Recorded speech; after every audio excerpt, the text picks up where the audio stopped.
Hi, good evening. So I was doing some ritual refinement and I came across some errors. I used to come across this error since long. I didn't know what it was, and finally I figured out and a way to overcome this. And I thought I'll just make a video to show how we can do that.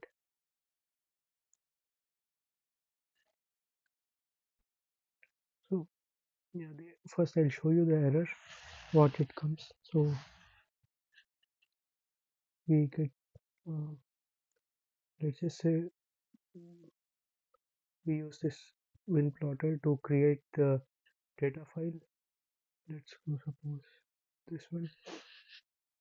This is I'll create another data file. I don't want to use this, so I just take the xrdml, then I save the data as data file. So I'm just don't want to overwrite here. Once we get that, I go to edpcr, and so I just build everything whatever it is. So I'll just open the saved one. I don't want to do that one now, and I'll show you. It says data peak file shape, yeah, hu.dat, so it's fine. Then we run this one, and there is this error which shows up saying error on intensity file. Check your instrument parameters. And for a long time, I didn't know what this error was. I tried to look it up in the internet in many places, but I could not figure out. And yeah, some research get question answers. They say that you need to put the flag or INS flags or the markers to some numbers and all. But yeah, so the problem is this. Okay,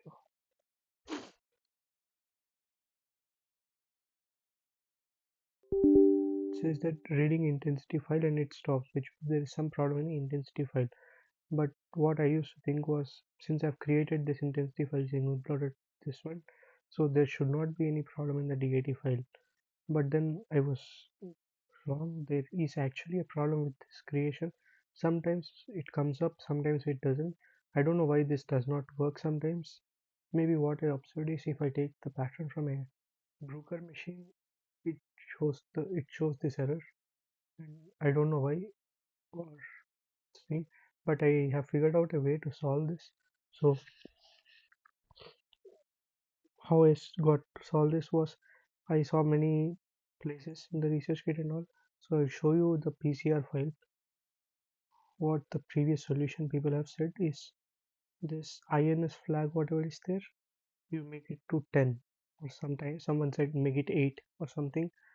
I used to do that, and in the next cycle the program reset to this to 0. I thought like, okay, this may be the problem with this file, but I've also you compared the files of runs which were successful, and they all used to have this 0.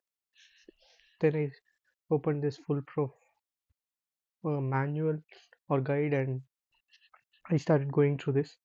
It's a very big long document, and yeah, where I found this was at the end of this document.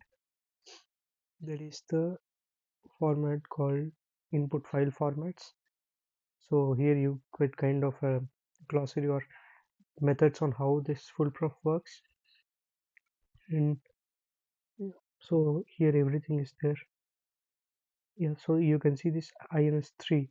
So this format corresponds to the ILN instruments, this one, and then ILS4 is this one, Brukenhaven synchrotron, and something like this. So this is the actual INS flags, and the people who were saying that to put INS 10 or something, it was XY sigma format, which is if you go into the EDPCR, and here you see there are a lot of formats, and each of this corresponds to the INS corresponds to each of this option. So if you use the XY sigma, then only you should use the INS 10. Else you have, if you are using .dat, then it should always be INS 0, and that's what the program sets. So, and after reading this manual, I was very surprised to know that the FullProf software is written in Fortran actually, not even earlier I thought it was C and C++, what I think I read somewhere on the this FullProf website itself, that all these boxes and all the things that we select here, whatever it is, this is all written in C++. And at the time I was quite astonished that you would write such a good software C++. And after reading this manual, I came to know that this is also written in Fortran, and I can't imagine the person who wrote this in Fortran. Maybe that's why this is so powerful software. And for people who don't know Fortran, it's like very low level language, you can say, or it should not be low level language as per computer science, but then it's very difficult a bit to study this Fortran. And I think today Python has replaced, actually. When I was studying, it used to be C++ and C, but then this Fortran in the 60s or 50s, 70s, and that I think by 60s C and C++ were common, but in 50s and all, this Fortran used to be pretty good. Even today, I think many places where you need a lot of computing and very fast computing, people use this Fortran. So they have provided actually a code here. So he says that okay, we go to this file.dat format, how it works. So they have written a small explanation. So it takes the pattern of theta min, step, and theta max, and then does this all these things. The following lines are value of intensity. So uh, this what this code does basically is it takes the first 7 lines. You can have up to 7 blanks in this .dat file, and then it starts reading. Then if it gets less than 4 points, so then if it gets the number of points less than 4, then it stops and says that okay, you don't have enough intensity, just 4 intensity points, so you should have more than 4 intensity points. Then yeah, it basically shows how it reads the file and what it does. Then I did use the same logic of this Fortran code to write something which can be useful as a tool to check if my data file is good or not. I use Python for this. So like to just I just wanted to see this piece of code as a tool to check whether input file is good or not before I use the full proof and shows that instrument error. So I'll put some so I'll put this in some method. I don't know how, but I'll figure out and I'll put this tool in the comment section or whatever description wherever, I don't know. But I'll put a link or something to this, so I'll figure out. Then what you have to do is you just select the file. And, okay, first I'll show something which works, like a data file which is good. So I just use this. So this you just do okay, just ignore this box. If you have a good data file, it shows this validation result expected and but red intensities, okay, whatever. So it shows that header accepted and line 1, this is the number of points and not enough data lines here. Actually, this, if you go to the .dat file, I'll show you in a minute why this shows this numbers. It expected this many intensities, got this, but yeah, fine, we can do. So now I open the file that we created, heodat. Just ignore this box. Then this shows that there is an error at line 132. It says could not convert string to float. So this is where I recognize okay, there is something wrong in my data file actually. I don't know why this wind plotter is making that error, but I'll open. So to open this file, I use something called Notepad++. So you can just download. It's a free tool. It's similar to Notepad, just a bit better. So I tried. Not. I'll show you like if I use the Notepad tool, it opens like this. And I don't know. Here you only get line number. To go to line 137, you have to do front and back and check every line. So but Notepad++, this gives the line numbers here. It's just this convenience. You can use any other tool editor, VS Code or anything. So as I said, point 132. We go to this point 132, we can see this there is no space, and this has become one full number. So this is the actual problem which was uh, causing all the error in the FullProf while running, because it could not convert this. Also, when I'm just going here and putting a space bar, so this that simple. And another thing is, like, you notice how these things are there, but like all the numbers, if let's say, if instead of here I put a spacebar here, then this makes a very big change, because that will change the shape of the XRD. So please be very careful while putting the spacebar. Then just save this, then again do the same, run it. Now it says point 160, so go to point 160. There is some error. Hmm,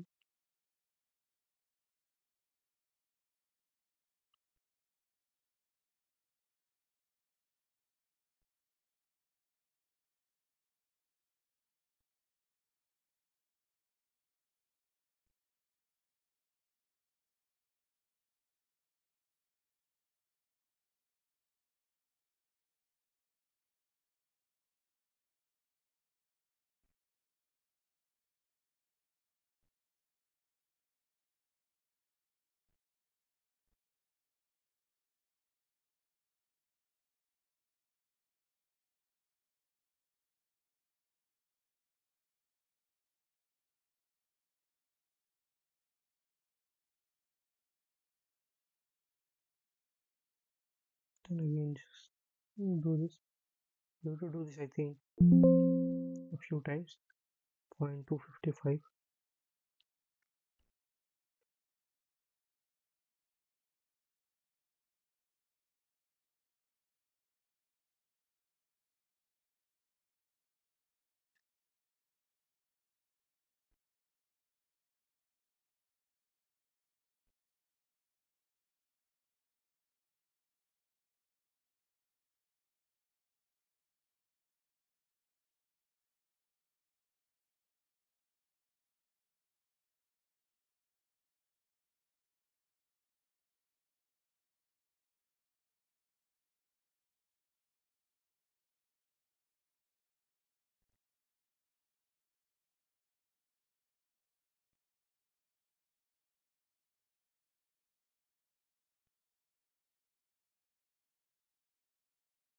Then again repeat it.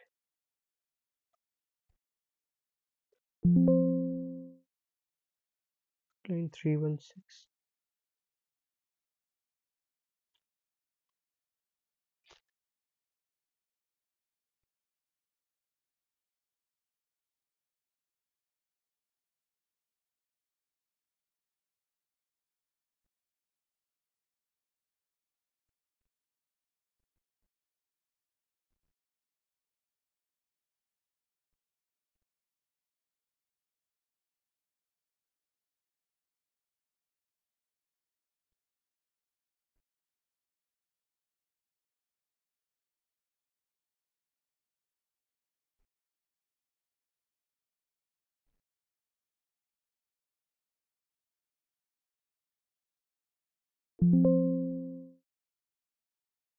It's again 335.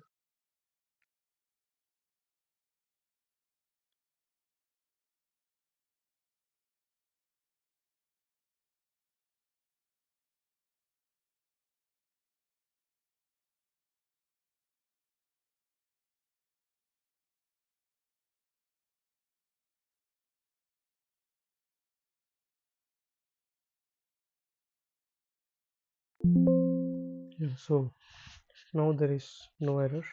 The thing that pops up here is not enough data lines, expected 3912, got 392. The thing is that these intensities are separated like as columns also, but if you do it by hand, this is separated just by rows. So you may have seen some YouTube videos there, They take the XY data, paste it in an Excel, delete the column, then just take the intensity size, just one column. So then you get whatever 39 something, 3900 something, but just 392. So this is the thing, 392. First line was the 2 data line, so 393 lines. So it's just 392 intensity. It was actually 3912. So each line has, I think, 3, 4, 5, 6, 7, 8, 9, 10 columns. So that's the error that shows. You can ignore this error. Now we go back to our EDPs here and just run that. So now it reads the file very good, you can see. So there is no error coming. So now we can understand like why this error was coming up is because of this whatever we did. So yeah, and this maybe the actual solution of that problem of whatever that was there, the cannot find instrument parameters, check your intensity file and all. So that's it. I'll put a link to the file, to this tool, whatever, wherever somewhere I'll put the link. You can use it if you like. And have a nice day.